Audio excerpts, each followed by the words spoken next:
Logical Zay. It's always more than one way to think about anything. King and queens, I hope everybody is doing good, doing great, taking care of your health, staying to yourself. Make sure you hit the like button. Make sure you hit the hype button. Pop your ish in the comment section. I will be checking. Keep it respectful, no disrespect. And remember, a slow grind is better than no grind. We got a video by Coach Colton. 17-year-old passes away from drinking energy drinks. Well, this is crazy. Let's get into it. Young girl who has passed away due to an overconsumption of caffeine. 27 most sold energy drinks and found that 16 of them had more than 20% over the listed amount of caffeine per can. Hold your seatbelt, folks. Disclaimer, this video is educational and informative in nature. Do not contact anyone shown in this video. Also, this video is discussing steroids. Do not use steroids. This is entirely for educational and entertainment purposes only. Alani Nu says it is a healthy lifestyle brand, but the health... By the way, I do not like those energy drinks. Taste like pure bags of sugar, pure cocaine. Facts. That energy drink is beyond disgusting. The aftertaste is trash. It tastes like sugar. I don't get why they say it doesn't contain a lot of sugar when it has a lot of sugar. It's just trash. I just think this line of energy drinks is trash. Examiner examining a 17-year-old body who just recently passed away says completely otherwise. A family in Texas has filed a wrongful death lawsuit against a popular energy drink brand, claiming the drink is marketed toward teens and did not warn about the health risks. This is Alani Nu, marketed to young women as a health and lifestyle brand. You can notice tons of pink cans, influencers that are aesthetic, fit, and what most would say conventionally attractive, and 200 milligrams of caffeine per 12 ounces of fluid, which is an extremely large amount actually, and it is labeled as a high quality nutritional supplement. Yeah, on the webpage, it is supposedly a great product. They even mention things like hormonal balance and designed to support your goals, things that are very attractive to a young girl, I'm sure. Well, recently, a 17-year-old in Texas was consuming them regularly. The medical examiner found that her heart was significantly enlarged. The diagnosis was cardiomyopathy, and the cause was caffeine intake. Again, this was a 17-year-old girl who was a cheerleader. There is no steroids, there is no SARMs, there is no insulin or growth hormone, just really well done marketing of an energy drink that she favored over others. It is made to look like a wellness product that fits the cute girlies who like to stay active on occasion. Now, there's a lot of this hysteria around Alani Nu, and it is basically that it has some kind of witch's brew in it, right? Like there's something evil in the product inherently. While I don't know if that much is true, in fact, I don't think it is, there is a lot to be discussed and extract out of their formulation, and in general, the energy... I'm not gonna lie, they got one heck of a marketing team. Like, this stuff looks very enticing. It looks very intriguing just based off of the visuals of it. It looks great. They're doing a great job with the commercials and all of the pop-ups and all of this stuff. Drink market, and very colorful. Let me tell you, I'm a bit of an expert. And this isn't something new for the brand either. The energy-based supplement brands have been around and tarnished over and over again all over the place. If you remember, Bang Energy had the fake super creatine on their products to sell and label. In fact, that is what they got a lawsuit for. Well, there is nothing called super creatine. I mean, it's simple as that. Or you have people like this. This doctor guy is kind of cucking out a little bit with it. By the way, I'm probably not going to say as much. This is as much education for you guys as it is for me. So we watching this together as family. We on the couch, we chilling, we posted up, we watching the game. Just think of it like we watching the game together. You know what I mean? This artificial sweetener stuff. I bet my labs look way more pristine than this chud. To be honest, the whole artificial sweetener debate, if you can't tell, I don't really care. I've had pretty damn good lab work for the past 7 years of my life, and I get it done very regularly. Don't have any digestive issues. I don't really have any problems to begin with. I often find that these issues are easy to grab onto and mystify and get people to view content and extrapolate ideas about how radical artificial sweeteners are, when really they're probably just fine. But anyways, do you remember back in the day when the Monster cans used to say this, it was a warning label, do not consume more than a certain amount of ounces per day. In fact, I think it was the early labels said 3 16-ounce cans or 48 ounces per day. That was the maximum tolerable limit. Now remember that me and my friends, we would kind of like ounces per day. See right here, recommended daily limit of 400 milligrams. I'm assuming mg is for milligrams for healthy adults. Healthy adults. See, maybe they didn't do her health history, or her family just didn't know, or maybe they just thought, buying her that drink, or her, I don't know, maybe she had, was given money and she was buying on her own. I have no idea. I don't know. I assume that the parents is paying attention to what their child is consuming when it comes to the things that they drink and eat. I have no idea. But whatever the case may be, maybe they just didn't think that this drink was as unhealthy as it apparently became to be because she lost her life. But even, with that being said, I mean, still, was she drinking more than one a day? And if she had health issues, why were you guys not paying attention or monitoring the things that she was consuming? I'm going to pay attention to what my son is drinking if I know my son has health issues, whether it's heart problems, kidney, whatever, whatever it is. So, and I'm just throwing that out there. I'm not saying that this is what it was, but just imagine if that's what it was, then the parents, why did you not pay attention? Why did you not snatch that and tell her, hey, this is what you need to drink, da, da, da, da. I'm just throwing that out there as a hypothetical, or, allege, or, whatever. Just trying to paint a different perspective, give people a different perspective, because maybe that was, a thing. I don't know. That was the maximum tolerable limit. And I remember that me and my friends, we would kind of like a dumb challenge, to be honest. As kids, we would stack up all our pennies and shit and go see who could drink the most amount of monsters to get as close to that 48-ounce limit per day. I would always lose because I'm extremely sensitive to caffeine. Believe it or that is super dangerous. Do not do that, y'all. not. I know this is a lot of months and months and months of work behind me. I know it seems counterintuitive in terms of marketing here, but I am extremely sensitive to caffeine, and most of the time I can't even tolerate it. Well, this is turned up to 11 now because most drinks come with a standard of 3. Hey, I ain't gonna lie, that Jerry, this right here, this Juneberry, fire. This is the best drink. This is the best Red Bull drink. Juneberry is the best Red Bull drink. Fire. Oh my goodness. But don't be getting that big one and don't drink 2 or 3 a day. And they don't have limitation warnings. There is no warning saying, hey, don't drink more than 3 cans. Don't drink more than 2 cans per day. However, your heart doesn't have the same kind of idea. This really has come to a head lately because what has been trending a lot on X is this young girl who has passed away due to an overconsumption of caffeine. During the examination, the examiner found that just at the age of 17, she was already experiencing a significantly, not just moderately, a significantly enlarged heart. And the cause of her death was cardiomyopathy due to an over-exaggerated intake of caffeine. Now, this is a condition where the heart struggles extremely hard to pump blood efficiently throughout the body. This is because the myocardium, or the muscle in the heart, enlarges, thickens, and becomes more dense and more stiff. And typically, that results in sudden heart failure. And when we talk about this stuff, which I often do, this exact so the heart results in sudden heart failure. And so it looked like right here, sorry, it I'm becomes trying to more pause dense and more stiff. And typically, that results in sudden. So it looks like the heart starts to shrivel up right here. You see how it's extended out, and I'm not sure whatever this is at the bottom, but then see here is shorter. Then here it looks like it does this, but the flow of it stops. Wow, that's interesting. I didn't know that. Wow.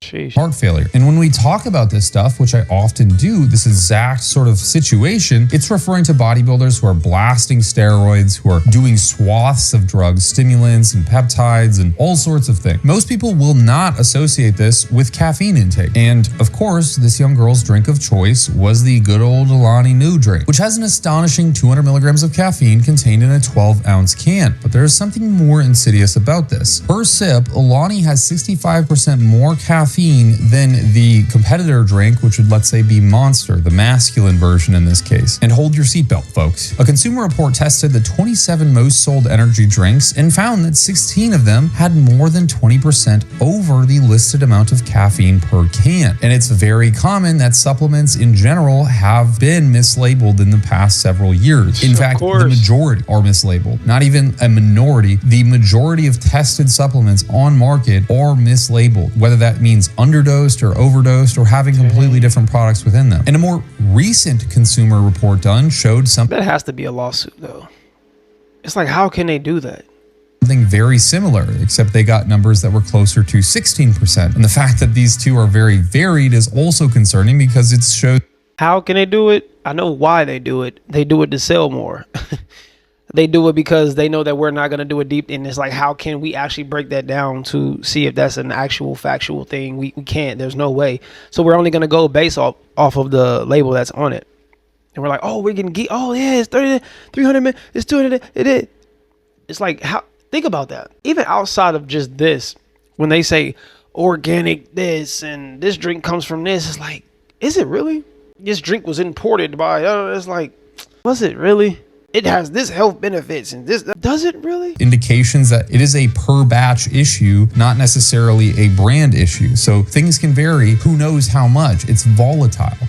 And sometimes it's just too much. It's just too stressful. So the likelihood that these drinks in specific, the Alani, is inaccurate is quite high. Furthermore, this is based completely on batches. We don't know the volatility of a batch-to-batch caffeine dose. Maybe they order a batch of 2 million cans, and that 2 million cans lasts 3 to 4 months, and it tests appropriately. So the FDA looks at it and says, hey, this is good. We're good to go here, guys. But then the next batch they send in, whether that's some kind of mistake at the manufacturing line, where they input into the machine to manufacture the product and it's just a little bit off, or maybe it's a thing that the company says, hey, bump it up by like 20 milligrams of caffeine, just add a little bit more in there. We want a little bit more za in our drink, because after all, caffeine is addictive. So it means that more of it is likely going to equate to more sales. Recent data put global consumption around 180 million 60 kilogram bags per year. That's an insane amount of coffee, reflecting deeply embedded daily usage within America, Europe, Asia, I mean, all over the world. And it's a rapidly growing market. It continues to expand. So you get the point. Caffeine, good. It makes sales. It gets people to buy more product. So it is likely that this young girl was really consuming an insane amount. But see, this is the thing though.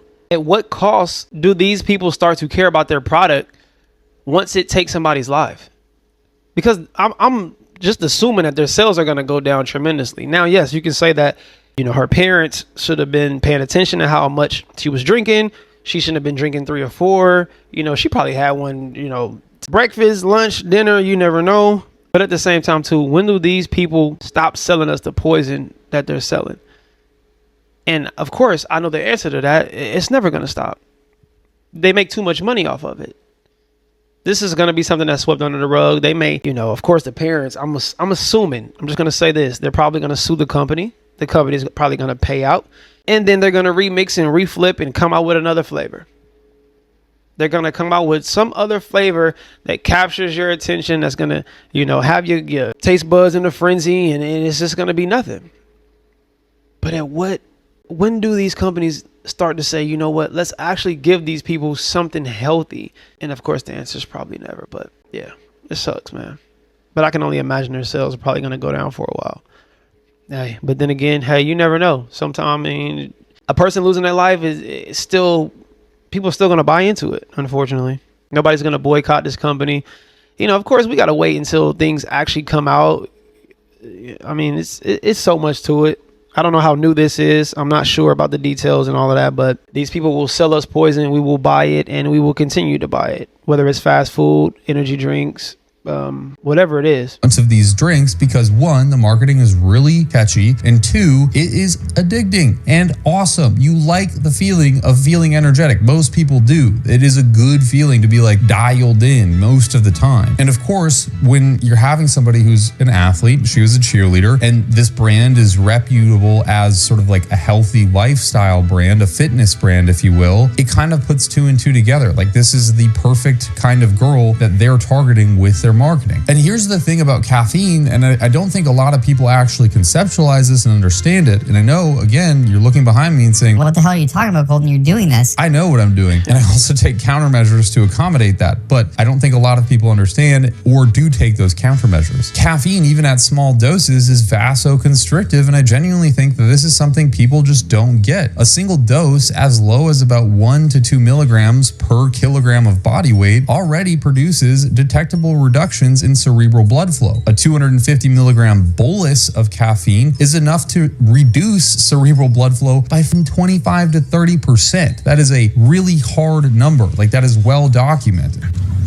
Write that down. Experimental work shows that oral caffeine in coffee acutely increases arterial stiffness and peripheral vascular resistance and blood pressure at doses around 150 to 300 milligrams of caffeine. Most of you watching this aren't probably just drinking energy drink, realistically, because I think maybe one energy drink a day is not the end of the world, but it's the fact that people drink an energy drink, they have a pre-workout, then coffee later on in the day, and then Coca-Cola, then Pepsi, then Dr. Pepper, and then alcohol.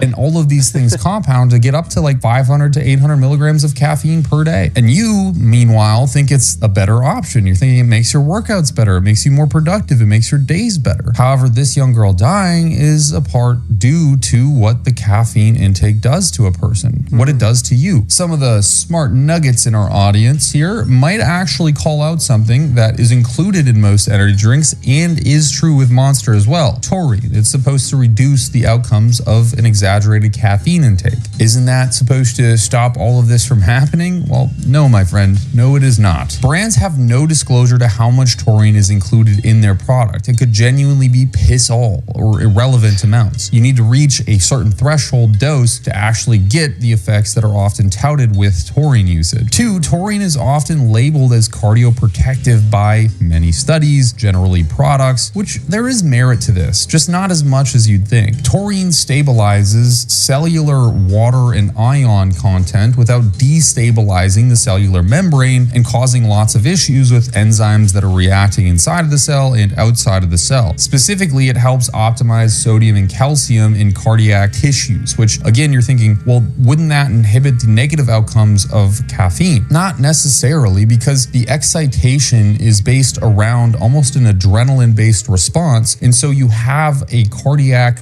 tissue that is excitatory more often than not. Taurine also can, big word here is can, activate glycine receptors and at a higher concentration, GABA receptors. This produces basically chloride, and that causes hyperpolarized neurons and reduces neuron excitability. A lot of words here. You don't need to worry about it. Basically, the theory is that taurine is supposed to reduce cardiac excitation, but the problem is taurine doesn't last as long as caffeine does, and it's not going to completely nullify the effects of an exaggerated caffeine intake. As well as we just literally have no idea what the dose of taurine is. There's no label here to tell me how much taurine is in this Monster, for example. Long story short, short story shorter, minimize your intake when it comes to caffeine. Be careful, be cautious, work out, stay active. I would even say get blood tested. I'm gonna do that. I'm gonna do that. Get my blood tested and stuff like that. Stay on point with your health, man. This is unfortunate, and rest in peace to the young lady that lost her life. And, y'all let me know what y'all think about this in the comment section below. Hello or goodbye. Talk to me. Do not. Yeah, let me be elevate until we hit ahead. We ain't bleeding it. Spread love, not hate. I'll see y'all when I see y'all. Be great. Let me know what y'all think about this, man. I want to start doing things outside of the norm of what I'm used to doing. I really don't feel like I have like a genre, but yeah, I just want to start stepping out as far as content, reacting to different things like this. This was dope. I learned a lot. I'll actually go back and rewatch all of this stuff. And I'm going to subscribe to his channel too, by the way. Again, if y'all want to subscribe to his channel, it is Coach Fitness Guy, I'm assuming. So that's super dope. Y'all go subscribe to him, show him some love. Before you subscribe to his, subscribe to mine, all right? But yeah, I'm gone.